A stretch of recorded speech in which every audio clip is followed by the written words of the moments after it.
And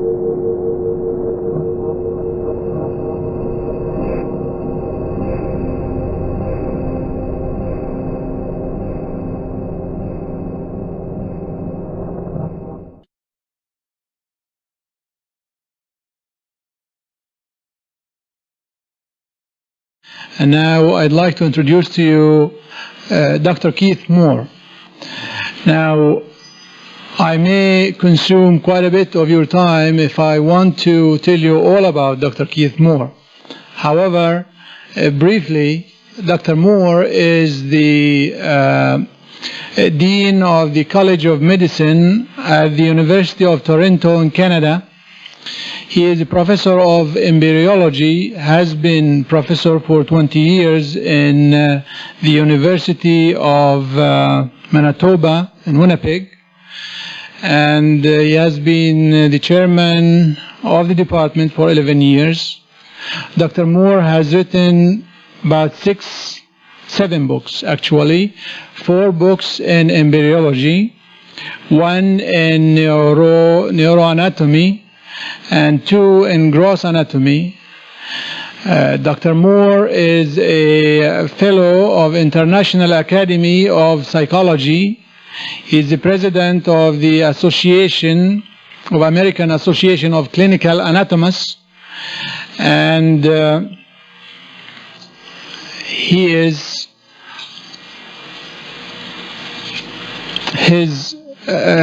books are being taught in the medical schools throughout the world, not only in this country or Canada, but throughout the world. And his research in the embryology field is very outstanding. I believe that you will find it so when we listen to Dr. Moore. May we welcome Dr. Moore.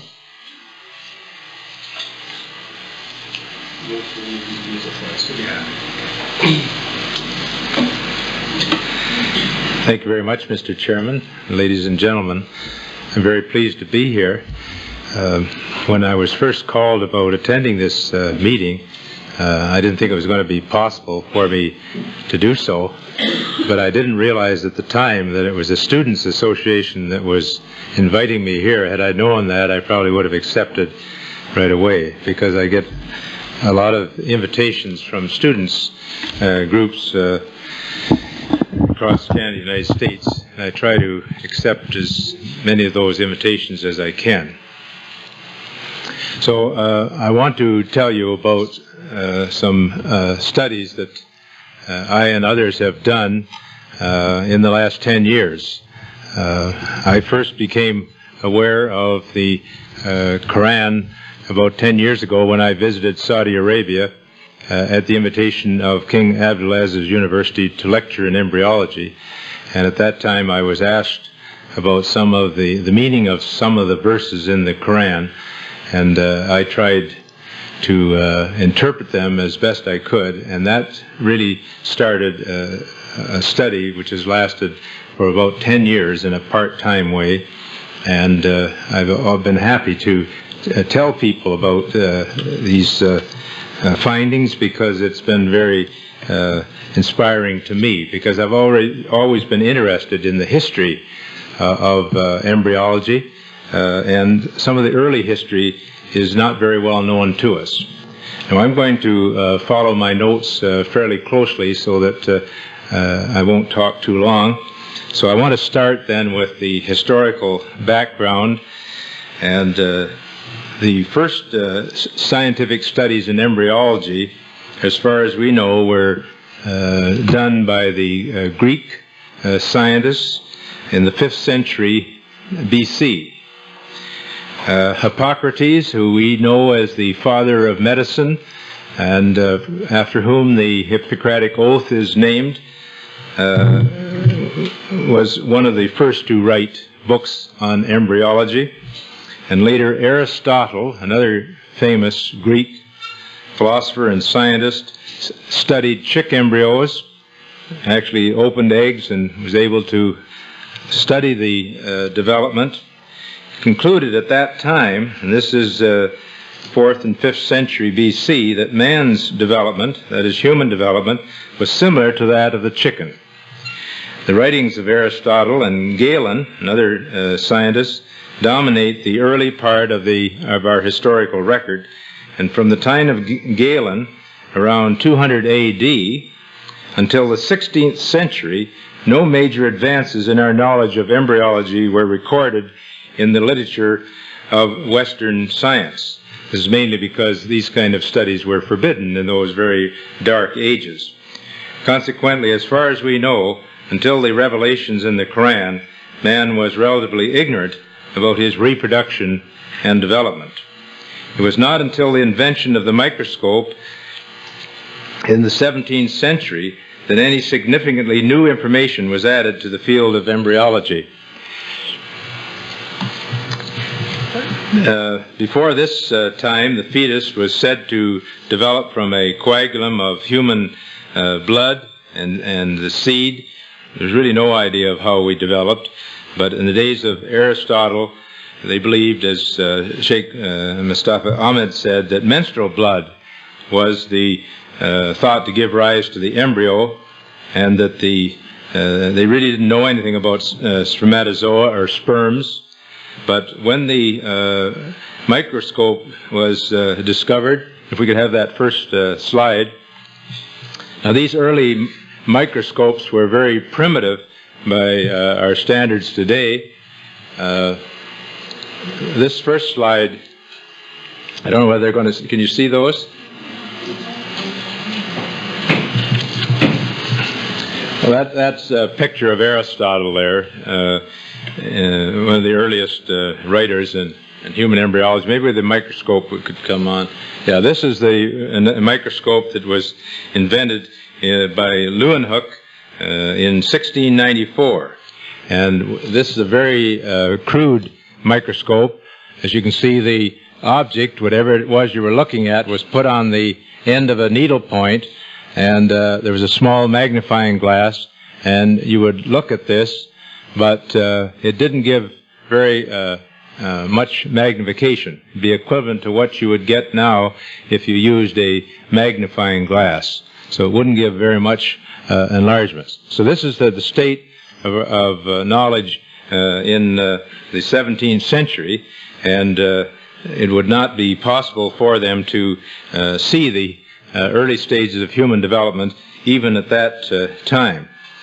Now, when they did see what they thought was a sperm, they thought that this sperm, and if we could just have, they visualized this sperm with a little imagination, that inside that sperm or male germ cell was a little human being, and all it needed was for it to be implanted in the female, and in the environment of the mother's uterus, this would stimulate this little person to start developing. And so the real role of the female then was to give this little embryo a place to develop and to stimulate it. Now, I should say, in fairness, there were others who believed that the female ovary, the oocytes or eggs, they contained the little human being. So there was two groups. One said the little human being was in a sperm. Others said it was in the oocyte or egg, and that when they started to develop, then this little person just got bigger. So that shows you what our knowledge was like in the 17th century. The fact that the sperm and the ovum were necessary for conception was not known until the 18th century, when there were further refinements in our optical instruments, and microscopes were better developed and so on, and so they were actually able to see the sperm and the egg and realize then that they actually came together in a process which was called fertilization. Now, later in the development of embryology, they developed the idea of stages. And the first attempts to arrange human embryos in stages were made towards the end of the 19th century. And these efforts continued during the early part of the 20th century. In 1914, Dr. Moll in this country arranged 266 human embryos in a series of stages. 28 years later, Dr. Streeter, also of the United States, classified human embryos in 23 stages, which he called developmental horizons. Now, Streeter's classifications were used worldwide until 1973, when Dr. Ronan O'Reilly, who's at University of San Diego, developed a more detailed system for classifying human embryos, particularly during the first 3 weeks of development. Now, these Carnegie stages, that is named after the Carnegie Institute of Embryology, have received international approval and are based on various developmental events and morphological criteria. And these timetables of human development are from my book, which I developed in about 1970, based on the Carnegie stages of human development. And at this time, when I did these stages, I had no awareness that there was anything about human development in the Quran. So it's only then in the last 15 to 20 years that we've had a good knowledge of the stages of human development. Now, this knowledge has increased rapidly in the last few years. Now, a major difficulty in the classification of terminology is the fact that the shape of the embryo is continuously changing. The principles for nomenclature and for terminology for descriptive embryology are the terms that are applied to a particular development which would be descriptive of what the embryo really looks like. There should also be full agreement between the term and the nature of the development and events occurring at that stage. In order to avoid confusion, each term should define a stage which has a clear beginning and an end, as is possible, in order to avoid any overlap between stages, or on the other hand, to avoid any gaps between one stage and another. Now, it was about this time that I began to study the Quran and to look at verses referring to embryology. So I found that there was a large terminology in the Quran referring to human development. Now, until recently, it was not known that this holy book of the Muslims and the Sunnah, or Hadith, the teachings of Muhammad, contain many citations referring to the stages of human development. Until recently, these statements were not clearly understood, since they referred to details in development which were scientifically unknown in earlier times. In fact, the Islamic system for classifying human embryos is amazing, since it was recorded in the 7th century A.D. Although Aristotle, as I mentioned before, the founder of the science of embryology, realized that chick embryos developed in stages from hen's eggs in the 4th century, he did not give any details about these stages.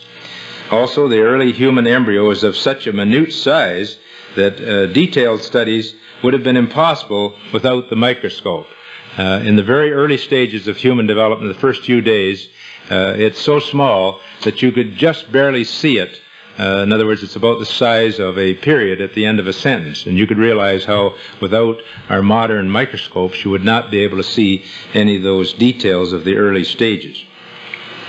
Now, as far as we know from the history of embryology, little was known about the staging and classification of human embryos until the last 100 years, as I've just mentioned. Moreover, the Quranic terminology fulfills the principles for nomenclature and terminology. For this reason, the descriptions of human embryos in the Quran cannot be based on scientific knowledge in the 7th century. The only reasonable conclusion is that these descriptions were revealed to Muhammad, peace be upon him, by God. He could not have known such details because he was an illiterate man. He was not a scientist or an embryology, and he did not have scientific training. Now, in the following passages from the Quran, we introduce the concept of stages in human development. And this first verse was the first one that was shown to me. And you can read that there. God created man from a quintessence of clay. He then placed him as a nutfa, a droplet, in a place of settlement, firmly fixed. Then we make the nutfa into a nalika, a leech-like structure, and then he changed the alaka into a mudga, a chewed-like substance. Then we made out of that mudga isam, I can't read too well here, skeleton, and then we clothed the bones with muscles. Then we caused him to grow, and then we came into bone, into being, and attained the definitive human form. So blessed be God, the best to create. This is from one of the surahs. So, we have the next one, I believe, that shows this is the Islamic. Now this are the stages that we found in the Quran, and it's taken a lot of study and discussion to arrive at the meaning of these stages. The first one is the nutfa, or the drop stage, and then the second is the klak, or shaping stage, and then the nasha, or the growth stage. Now the proposed system is clear, it's comprehensive, and conforms with present embryological knowledge. And it's our hope that this terminology can be introduced internationally. But if nothing more, at least the Muslim science students can realize that the stages that we talk about in our embryology textbooks are the same. It's just that they have different names. Now the principles for the terminology then, that they be descriptive of appearance, and that they reflect the processes occurring, and that they be avoid ambiguous beginning and an end. In other words, they should be clear as to what these stages refer to. And this was actually the first verse that was ever read to me when I was in Saudi Arabia, and I'd never, I knew that the Quran existed, but I'd never read it before. And when they asked me what this verse meant to me, I said, well, it was obvious. It makes you in the wombs of your mother, which is the uterus, of course. Womb is simply English translation of the Latin uterus, in your mother's in stages. So here is talking about stages, which is similar to what Hippocrates and Aristotle had talked about, one after another in 3 veils of darkness.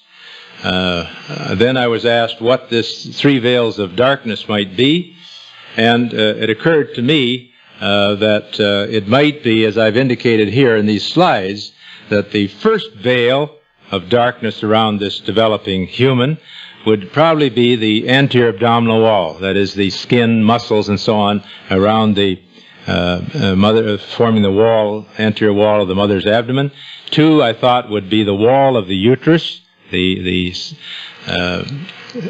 organ which contains the embryo, and then inside that uterus we have other membranes which we call the amnion and the chorion, and we combine that because they fuse together. We call it the amniochorionic membrane. Now this was my initial interpretation of this, and I've heard many different other interpretations of what these veils of darkness are, and I don't suppose we will ever know exactly what that verse meant. But this interpretation has been accepted by some of the prominent embryologists around the world. And I have invited my friends, as mentioned, Dr. Johnson from Jefferson Medical College, Dr. Prasad from Winnipeg, Dr. Edwards from Cambridge, who some of you remember Steptoe and Edwards. Dr. Edwards were the first ones to produce a baby in vitro, and little Louise Brown was the first one. And Dr. Edwards agreed with our interpretations of this. So, and then we went on and studied other verses. Now this shows the description of the mother and the relationship, the mother to the conceptus. Conceptus is simply the developing embryo plus the membranes that are around it. And that is the nutfa, is the related to the conceptus, and these other stages referring to the uterus, and so on. These are all terms that are in the Quran. And we then placed him as a nutfa, or a drop, in a place of settlement firmly fixed. When I was asked what this would mean, I obviously thought of the settlement or implantation of the early human embryo, which we call a blastocyst, into the lining of the uterus.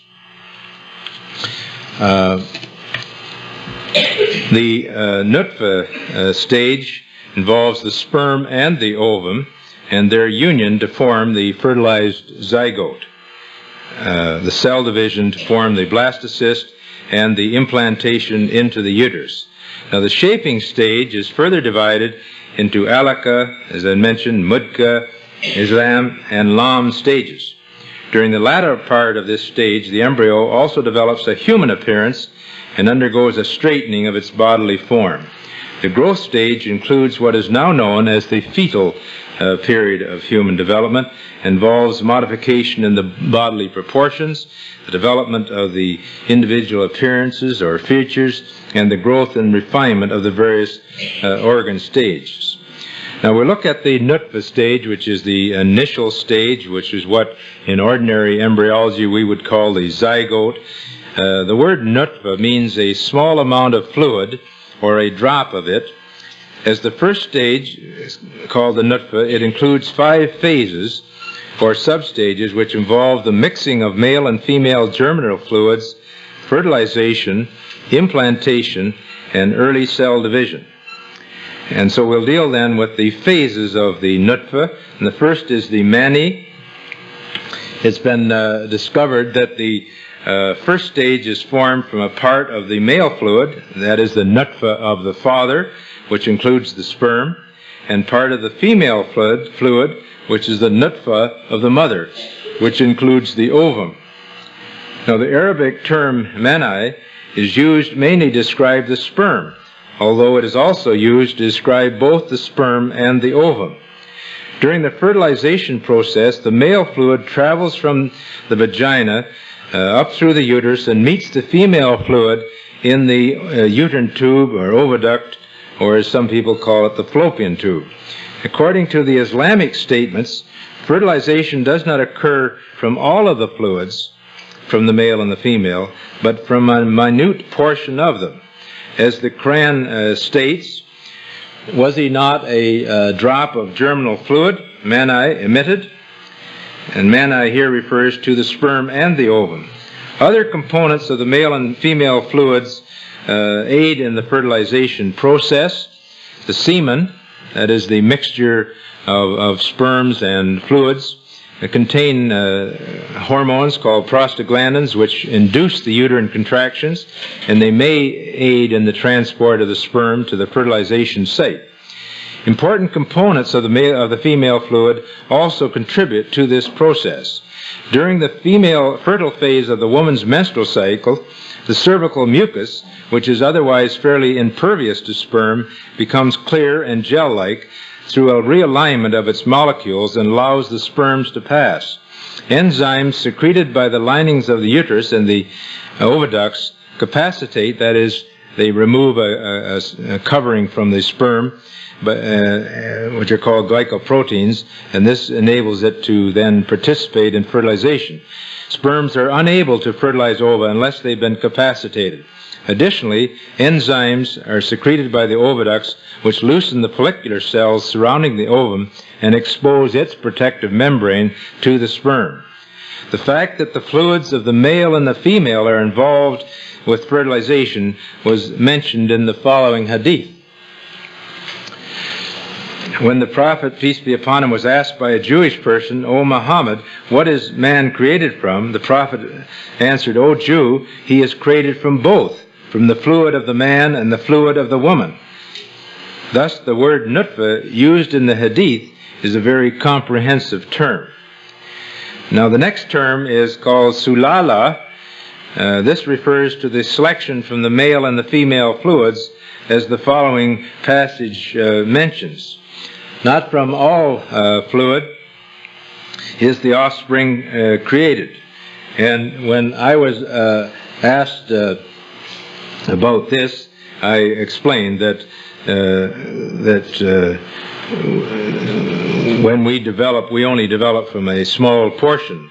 Thus, the creation from both fluids occurs through a special selection. The Quranic term for this selection is sulala, which means in Arabic, gentle extraction from fluid.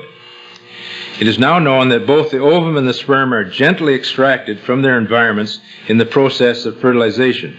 The ovum is selected from a long stream of follicular fluid, while one sperm out of millions is selected from the seminal fluid. The first sperm which touches the cell membrane of the ovum enters easily, but immediately afterwards a rapid change occurs in the cell membrane, selecting that sperm only, and all other sperms are locked out. Now, talk again about the nutfa or nutfa amsha. The fertilized ovum, or zygote as we call it, takes the form of a drop, or a nutfa amsha, which is a drop of mingled fluid. As God says in the Quran, we created man from a drop of mingled fluid, that is the nutfa amsha. An important point with regard to this phrase is the fact that nutfa is a singular noun, while amsha is a plural modifying adjective.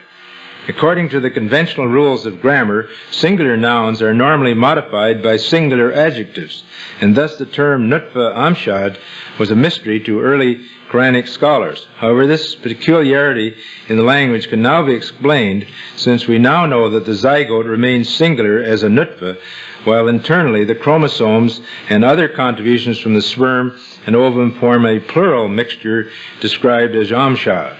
Therefore, from a scientific point of view, amshad is entirely accurate as a plural adjective modifying the singular nutfa, which is really a multifaceted entity, single entity. This stage continues in development, maintaining the shape of the nutfa, but dividing it into smaller and smaller cells called blastomeres. Until about 4 days later, it forms a spherical mass of cells known as a morula. 5 days after fertilization, the nutfa then forms a blastocyst as the morula cells separate into two parts. During this time, the term amshad very appropriately applies to the nutfa in all of its developments, since it continues to be a multifaceted entity. The next stage is called takdir. In the early formation of the nutfa amsha, the chromosomes form from both parents, and they mix, and that is what gives rise to the human embryo. This genetic mixture will determine the characteristics of the child as well as the child's sex. As the Quran mentions, He created him from nutfa and immediately laid down the plan or the program of his future development. He created him then agrees completely with our understanding. We know that the chromosomes from the mother and the father unite at fertilization, and that we are then a mixture of the chromosomes of our mothers and fathers. And that this is all determined at this very early stage of nutfa. And we didn't understand that until probably about in the 1920s. Now, the last stage of this early development is called hearth. In the last phase of the nutfa amsha, the blastocyst implants into the endometrium, or the lining of the uterus. This passage from the Quran states, "Your wives are a tilth or a hearth unto you, so approach your tilth when or how you will." Tilth or hearth refers to cultivation of the soil. So it's clear that an understanding of the lining of the uterus, or what we call the endometrium, was very much like soil, that when the blastocyst implants, it gets its nourishment from the mother's blood, just as a plant, roots of a plant, get its nourishment from the soil. The last step of the nutfa stage begins with implantation of the blastocyst and is called the hearth phase. The Quran considers this process analogous to the cultivation of the soil and the lining of the uterus like soil in which the seed develops. Indeed, the blastocyst embeds and roots itself into the endometrium with cells which will eventually form the placenta, just as the seed embeds itself in the soil. This shows the uterus at the top, and the red area, which is blown up in the bottom, is the lining of the endometrium of the uterus, into which the blastocyst, or early human embryo, implants, and it gets its nourishment from those blood vessels and mother's blood, which carries the oxygen and nutrient substances to it. And the comparison then to a seed developing in the soil is a very accurate one. So that the development and the structural changes which occur during the nutfa stage are virtually impossible to detect without a microscope due to the minute size of the nutfa. And if we look at the next pictures there, I guess at the end of that portion. So this is the first part of my presentation, and we'll have an opportunity for you to ask questions. Thank you very much.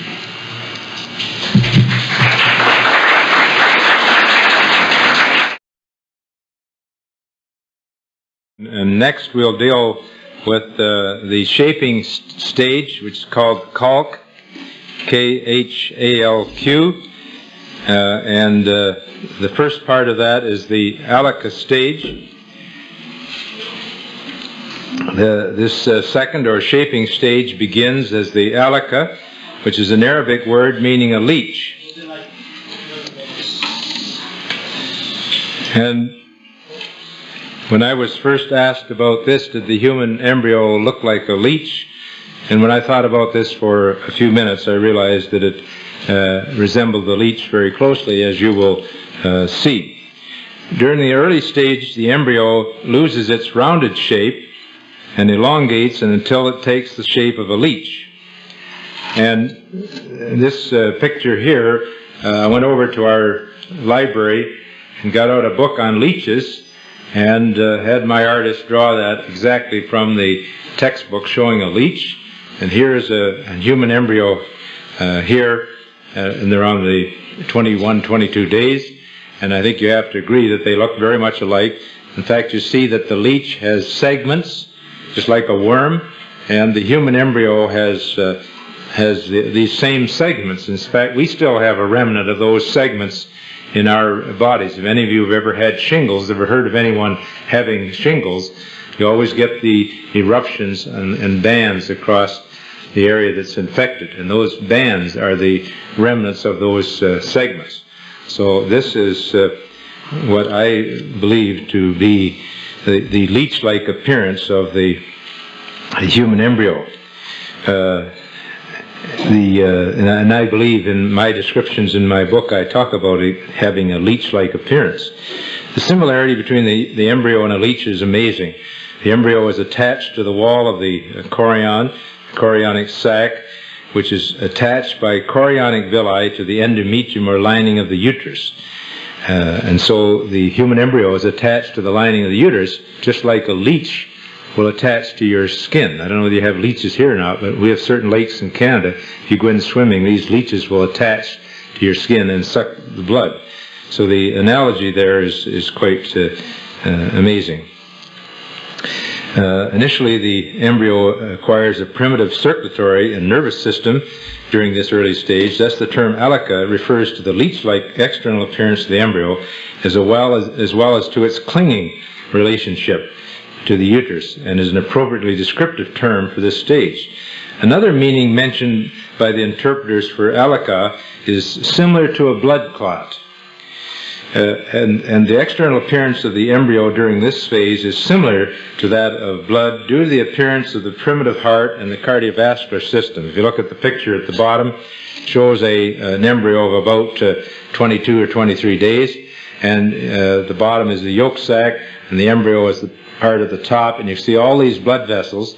And if you were to see an embryo at that stage, and I should say that most embryos will undergo spontaneous abortion at about this stage. In other words, when they're about 2 or 3 weeks old, they will often spontaneously abort. That means that they just are expelled from the mother's uterus without a known cause, although we've done a lot of studies on this and find that many of them have very abnormal chromosomes, and they couldn't have survived if they had lived. So, as we used to say in the old days, this was God's way of ridding the body of something that was very abnormal.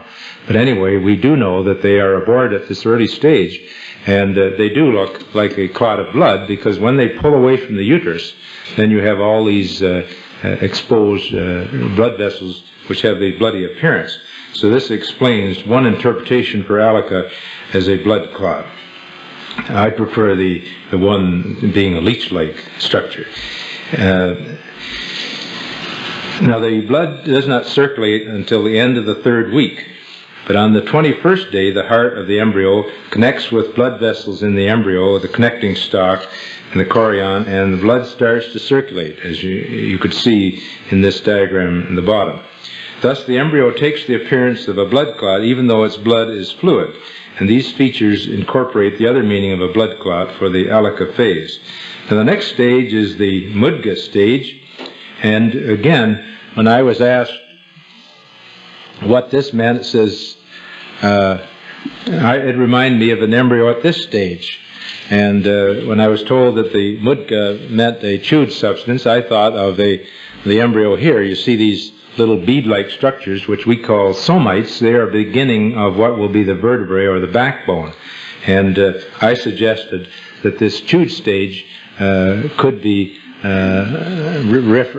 referring to these somites, which have the appearance of a chewed substance. If you take, as I did at that time, took a piece of gum and bit into it, and you're left with these teeth marks, which looked very much like this. So this stage, the Mudga stage, occurs at about 26 to 27 days, and we call that the somite period in descriptive embryology. The transformation from the Alica to the Mudga is very rapid, and during the last day or two of the Alica stage, the embryo is beginning to develop some of the characteristics of the Mudga, that is, the somites begin to appear. The word Mudga means a piece of substance which has been chewed, and as used to describe this next phase of embryonic development, it should apply with the shape of a substance that the teeth have chewed. In fact, the appropriateness of this term Mudga has been indicated in modern embryology. It has been termed that after the formation of the embryo and the placenta, this stage, the embryo receives its nutrients and energy, thereby rapidly increasing the growth process. The bodily masses called somites, from which the bones and the muscle will form, start to appear. During the multitude of bead-like structures, or somites that are present, the embryo has the appearance of a substance that had been imprinted by teeth.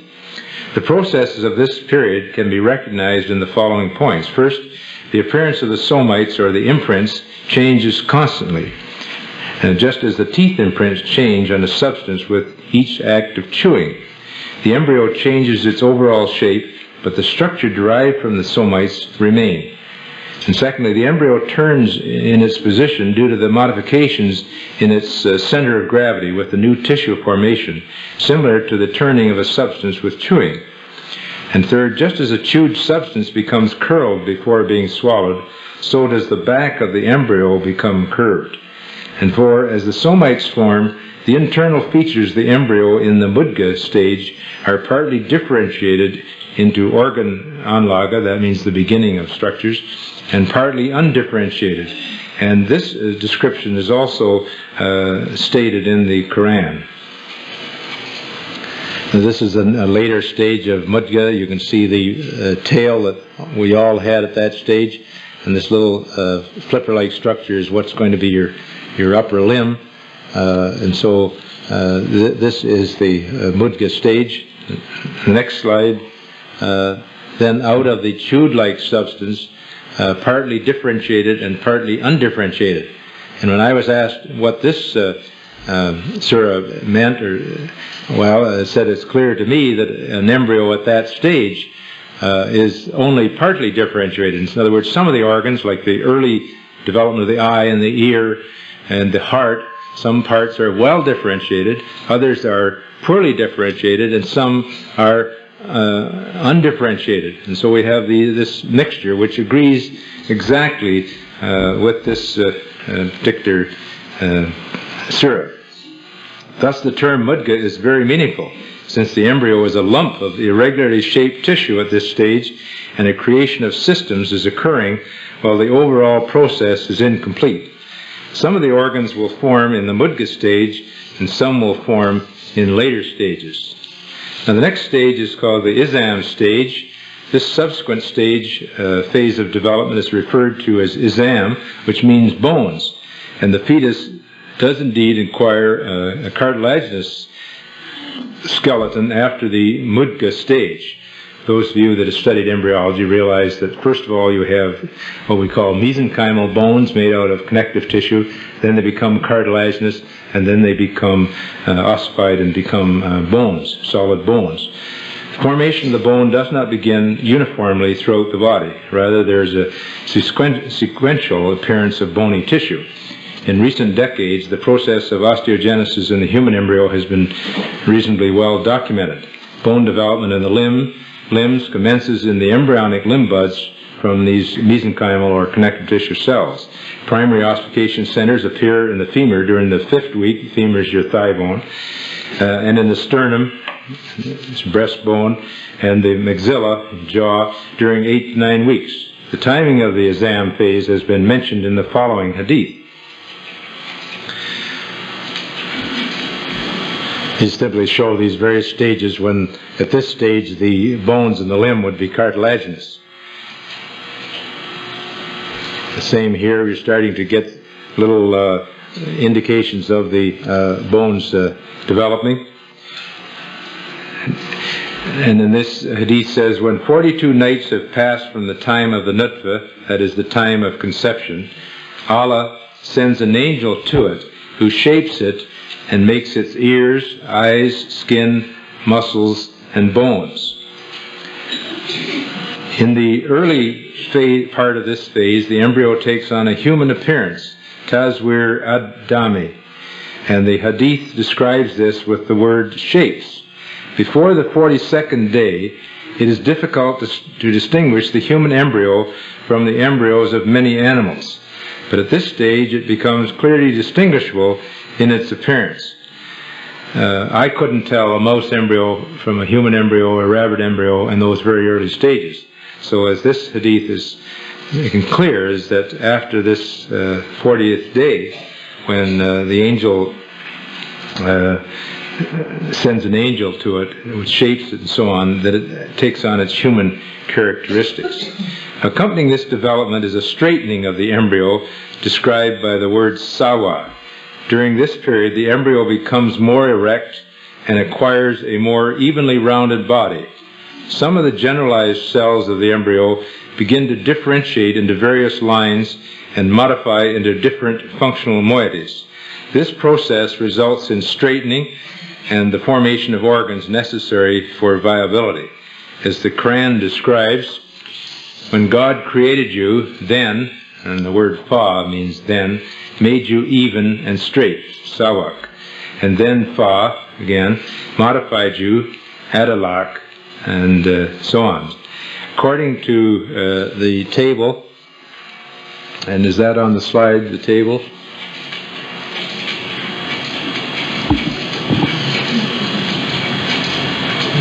Showing the different stages. Here's the table which you're referring to. You can see these stages listed along the side here, and you have the shaping stage and so on. These are all correlated with the age and days and the actual size of the embryo. According to this table, which compares the 3 ayat on the stages of development, it is apparent that the izam stage corresponds with the straightening stage, taswiya. The word sawak in the Quranic statement indicates the following. First, to straighten the position of the body from a bent position, and also to make uneven things leveled. The embryo at the 7th week has a bent back, thus taking the shape of the letter C during the mudga stage. In the Izam stage, the bending position is straightened and the surface becomes more even due to the disappearance of prominences and depressions. Now the Lam stage, although precursor cells, which we call myoblasts or early muscle cells, are present adjacent to the developing bones, differentiation into skeletal muscle attachments appears after the ossification process in the shaft and the ends of the bones. I was asked many times, did the bones appear before the muscles? Well, they certainly do. If you want to be logical about it, you wouldn't have muscles until you had something to attach them to. So you have bones and then the muscles. And this is clearly stated in the Quran that the bones appear first. A major developmental landmark during the 8th week is the Lam stage, which describes the myogenesis, that is the formation of muscles, which marks the development of the definitive muscles in the trunk and the limbs and the beginning of movement. The muscles take their position around the bones, that is, clothing the bones, and continue the process of straightening and smoothing, tazwiya. In other words, as the muscles develop, they straighten the embryo up, which the straightening and smoothing which began in the Izam stage. It is now known that the gonads, that is, the developing sex glands, differentiate into testes and ovaries at this time, that is, during the 8th week, and the Quran refers to this development as well. Now the growth stage, or the Nasha stage, the Lam stage represents the end of the embryonic period. We say that the embryonic period ends at the end of the 8th week, and then it becomes the fetal period. So here in this terminology, the Lam stage represents the end of the embryonic period, in other words, the end of the 8th week, during which much of the organogenesis, or the development of the organ, occurs. The Quran uses the word, how do we pronounce that, halanga? Yeah, okay. Which translated means made or changed. Okay. In referring to all the embryonic stages. Kalakna, is that how we say it? I can't get my tongue around that one. Khalaqna. Khalaqna, okay. Indicates that the new organized tissues are being formed in these stages. However, with the 9th week, the period of fetal development, Nasha, begins. The Quran clearly distinguishes the beginning of this period by using the word Ashanu Nafu in the following statement. Then we, Anasha Nafu, cause him to grow and come into being and attain the definitive human form. Anasha Nahu means to initiate, to grow and develop, and to rise and increase. The interpreters of the Quran understood the following meanings for the Quranic passage. Development of the fetus into a creature capable of speaking, hearing, and seeing, breathing the spirit into the fetus, and find the characteristics of the Nasha stage. The following characteristics of the Nasha stage are rapid growth and development, and this, again, this chart is from my book. As you can see, in the early stages, the 9th week, 12th, and so on, there's very little growth occurring there. The organs are developing rapidly, and then as you see from the 12th week on, there's very rapid development, and these fetuses are drawn to exact scale, so that you can see that the development is very rapid. So it's a period of rapid growth and development, which directly applies with the meaning of Nasha as explained. Directly after the Lam stage, that is the 9th week, until the 12th week, the fetus grows slowly, and then the growth becomes very rapid. There's also change in the nature of the fetus and the development of its organs. The skeleton develops from soft cartilaginous bones to more solid calcified bones, and by the time of 12 weeks gestation, centers of ossification are present in most bones. The limbs become differentiated, and nails can be detected on the fingers and toes. The proportional sizes of the head, body, and limbs change, and their relative proportions become more balanced, particularly between the 9th and 12th weeks. Lanugo hair, that's very fine hair that the fetuses have, and newborn babies have the same. The proportional size of the head and the body and the limbs change and this hair appears on the skin, which is fully differentiated into the epidermis and hypodermis by the 12th week. The external genitalia begin to differentiate in the 9th week, and also the testes begin their descent, and the internal genitalia develop. At this stage in the 12th week, a male fetus can be distinguished from a female on the basis of its external genitalia.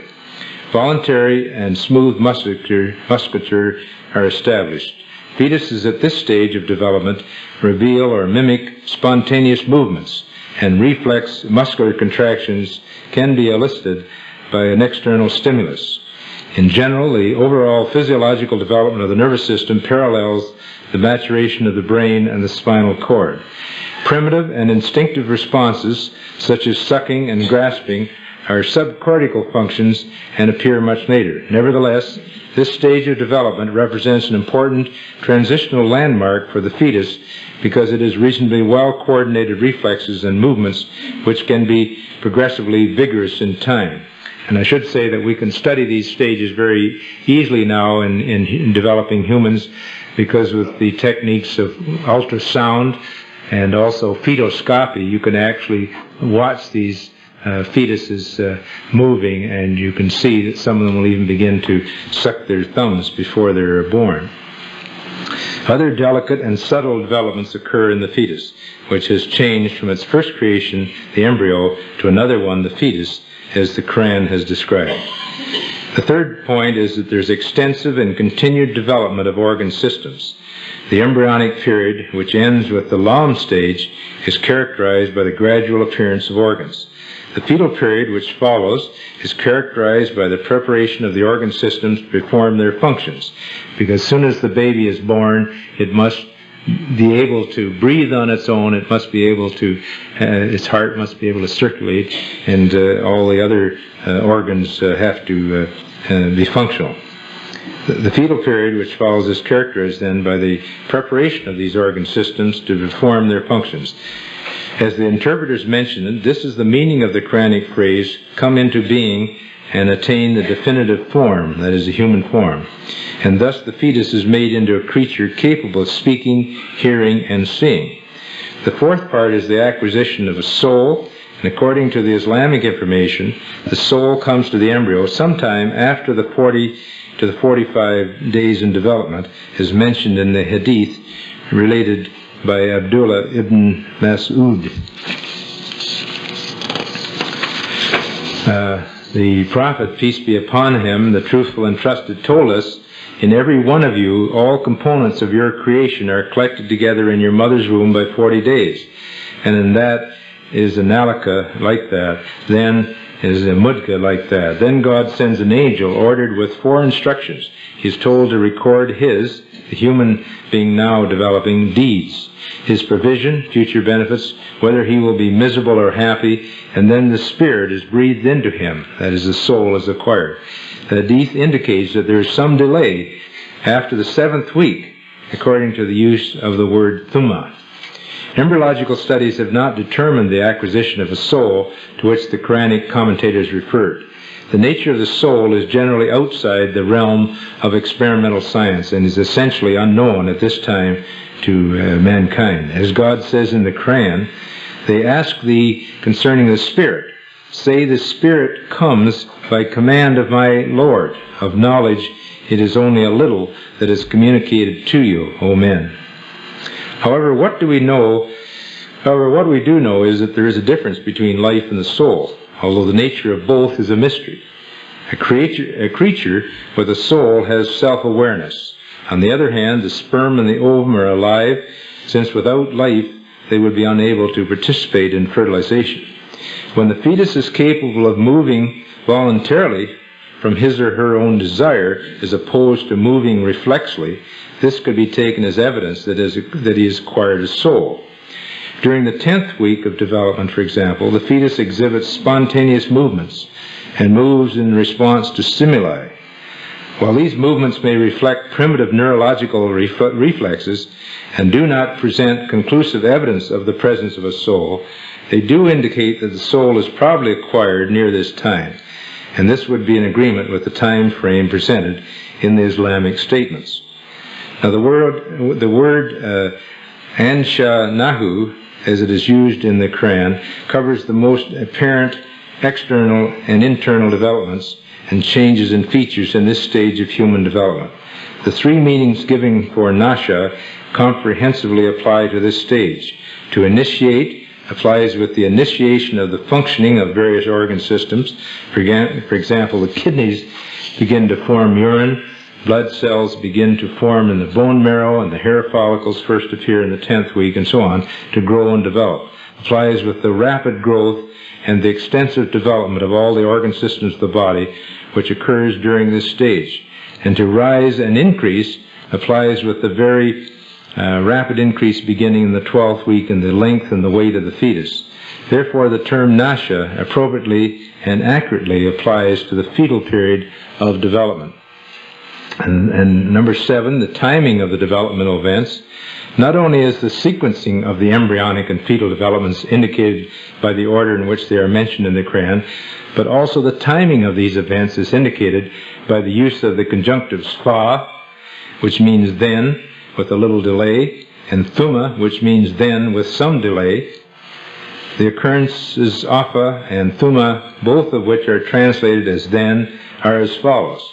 We, God, created man from a quintessence of clay. We then, thumma, placed him as a nutfa, a drop, in a place of settlement, firmly fixed. Then, thumma, we made the nutfa into an alaka, leech-like structure, and then, fa, we changed the alaka into a mudga, chewed-like substance, and then, fa, we made out of that mudga izam, or skeleton or bones. Then, fa, we clothed the skeleton with lam, muscles and flesh. Then, thumma, we caused him to grow and come into being and attain the definitive form, human form. So blessed be God, the best to create. The use of thumma then indicates that there is a delay between the following events. First, the nutfa stage developing into the alaka, first stage of the shaping stage. Lam, the last stage of the shaping, kalak stage, until the development of nasha, the fetal period. During the implantation or hearth phase of the nutfa stage, there is a slow rate of development until the alaka stage. It takes about a week from the beginning of the hearth, that is the day 6, for the connecting stalk to form, day 14, such as the embryo becomes attached and hanging. And it takes about 10 days for the notochord to begin development on the day 16 in order for the embryo to take on the appearance of a leech or an alaka. Thus there is some delay in the formation of the alaka stage. Part of this is related to developing blood vessels to acquire nourishment from the mother. The nasha or fetal stage can be considered as being in the 9th week, but is delayed in the expression of all its characteristics until later. For example, the period between the beginning of the 9th week and the end of the 11th week is a period of relatively slow growth, and it is not until the 12th week that the rapid growth indicated by Anasha Nahu begins. Additionally, the initiation of development of certain organ systems occurs after the 8th week or after the Lam stage. But the changes in these organs become more apparent after the 11th week. Thus there is a delay until the 12th week for the full expression of nasha, and the word thumma accurately indicates this delay. The word fa indicates that the following stages occur directly after one another. Alaka changing to mudga, mudga changing to izam, izam changing to lam. The embryo of 24 to 25 days is the end of the alaka stage, and it makes a direct change into the mudga stage at 26 to 27 days. The mudga stage lasts until the 6th week, and then changes directly into the izam by the beginning of the 7th week, since the skeleton begins its appearance at that time. The lam stage follows in the 8th week, immediately after the izam stage, since the muscle precursor cells begin their development into muscle as soon as the bone is formed and the muscles can become attached. Thus the word fa is used in the Quran to accurately and strongly indicate that these developments follow one another immediately with no delay. Now the conclusions of this study are that the terms which have been used in the Quran are very descriptive of development, developments which occur in the various stages, and they describe these events in their chronological order. Morphological changes that occur with development in each stage are also accurately described by the use of these terms. Because the staging of human embryos is complex, going through a continuous process of change during development, it is proposed that a new system of classification could be developed, using the terms mentioned in the Quran and Sunnah.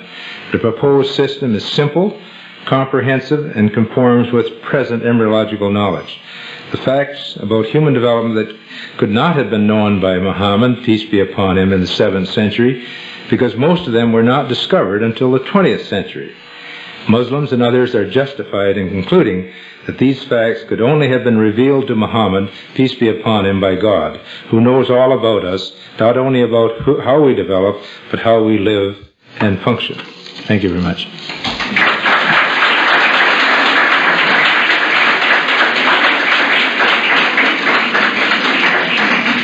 Thank you, Dr. Moore. I believe, as a listener, that Dr. Moore has given us the best possible abridgment between the physical and the metaphysical. The spiritual and the physical do really meet. I came to this conclusion, and I promised you that you might change your minds about the possibility of having a relationship between religion and science. Now, to further our understanding about the subject, we open the questions and answers for Dr. Moore. You would like to... Over here? Your time. I know you're young, but...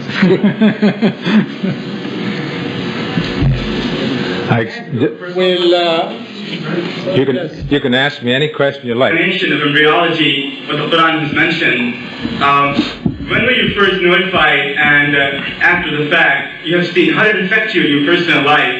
And another question follows that: have you become Muslim or have you accepted Islam? Why and why not? Thank you. That's the question I've been asked, of course, hundreds of times, and it's a very logical question. And I'll give you the same answer that I gave in Saudi Arabia, that I gave in Toronto, that I gave in Sudbury a couple of weeks ago, and that I give anywhere I go.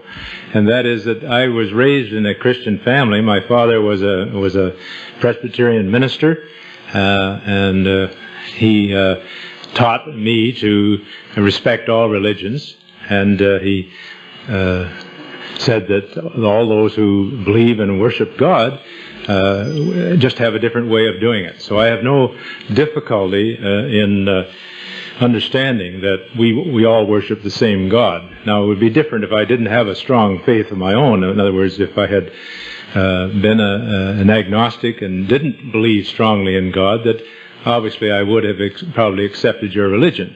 But as I was raised as a Christian and believe, as you do, that Muhammad was a messenger of God, just as Jesus was a messenger, each bringing messages from God. So I didn't find it difficult when I was told about the Quran, that these were revelations from God. It wasn't difficult for me, because my own father made it very clear to me that he was called by God to be a minister, to go and talk about God to the people. So in an indirect way, maybe God is telling me that this is the right thing for me to do, to help explain your holy book to you. Now, your scientific colleagues can do this just as well as I can if they have an understanding of embryology. But I've always said that it's probably mean more as a non-Muslim for me to tell people around the world that I believe that what is recorded in the Quran is accurate according to our present knowledge.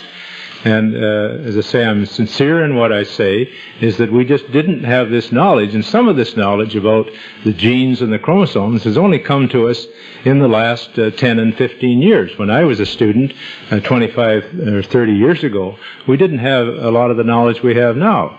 And there are a lot of things in the Quran that I was asked questions about, and I said, I don't understand it. And I think that maybe in another 100 years, and I won't be here, but on those verses, if you ask them to the embryologists of that day, they will say, sure, that is what this means. So that To answer your question very simply, I don't feel it's necessary for me to become a Muslim to worship God. I've done that for all of my 60 years. And if anything, though, understanding this just shows me that God has a great influence in this world.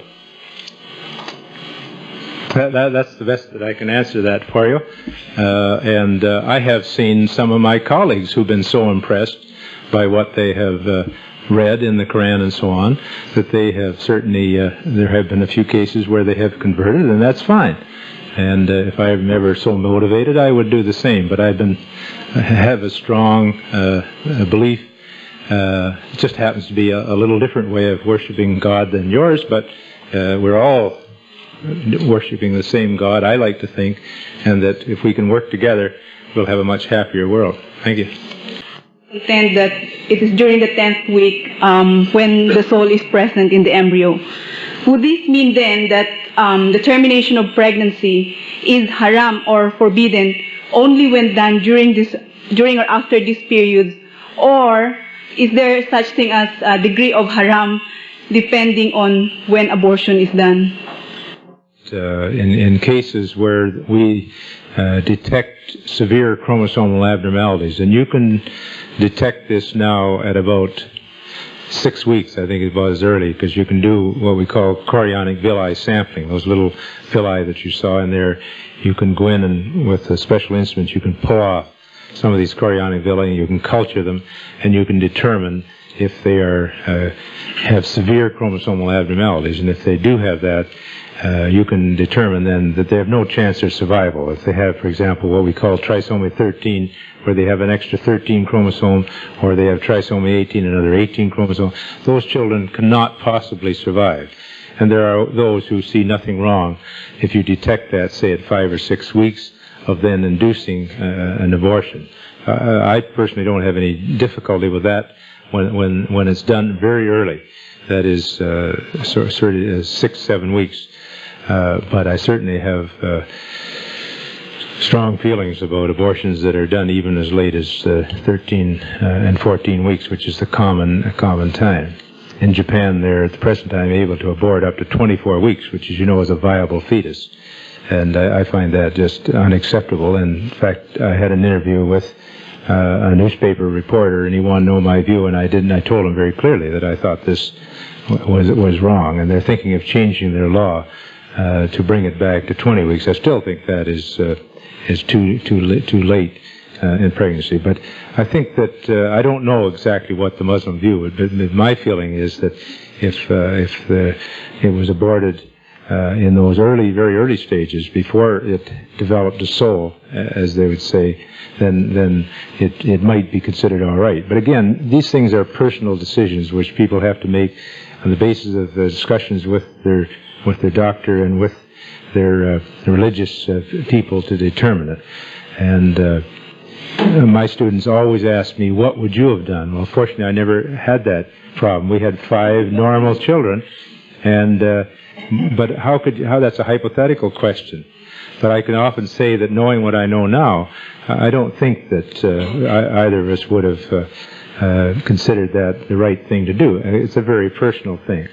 And my own children happen to feel the same way. I don't know why. Maybe it's my influence, I hope.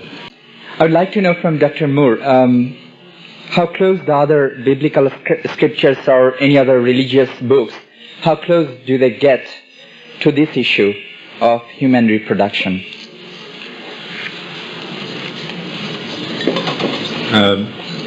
Again, I'm not completely familiar with the Old and the New Testament, which I probably should be, although I certainly read a lot when I was a young person. But I have my friends, in fact, one of my nephews who's a clergyman, and he's assured me that there's nothing in the Old or the New Testament other than vague references, but nothing close to what we have here. Because I have put this in both of my embryology books, which are used around the world. The bigger book is in 7 languages legally and 1 illegally.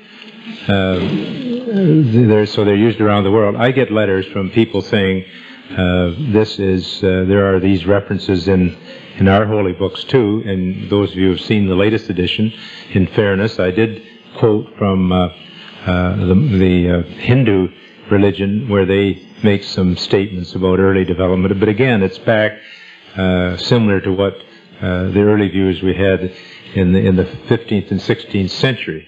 So I think that through my contacts, everyone has scanned their own holy books, and I can assure you that if there was anything there that was as good or better, they would be telling me about it because they would want to get international recognition for it. I have been asked why I put that information in my historical section. I said, well, I think it's a part of the history of embryology, and although it's been lost to most people for years, I think it's important that it be recorded there. For those of you that wish more information on this, there is an Islamic edition it's really an English edition of my book with Islamic additions. My publisher agreed to allow King Abdulaziz University to print this special edition, but it cannot be sold because, of course, they don't want it sold in competition to the regular English edition. But I think that Sheikh Mustafa Ahmed could arrange for you to get copies of this edition for your libraries. In other words, you can't purchase it, I understand it, in a regular bookstore, but if you need it for your Muslim libraries, you can purchase this. That was the arrangement that was made with my publisher. And that goes into all the details and many more than we've had time to talk about here today. I would like to thank everybody for being patient and being a good listener. And I would like to thank the MSA for hosting this, and the University of Illinois for hosting this meeting and making it possible.